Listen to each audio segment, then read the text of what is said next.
Русский драматический театр в Якутске отмечает свое 60-летие.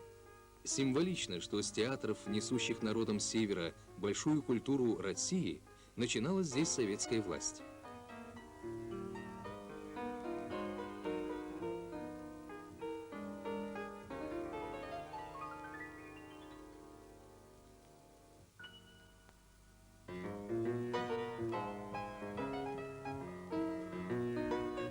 Художественный руководитель театра, главный режиссер Валерий Яковлевич Келля-Пеля ориентирует коллектив на самые актуальные проблемы жизни. Это и определяет интерес зрителей к творчеству театра.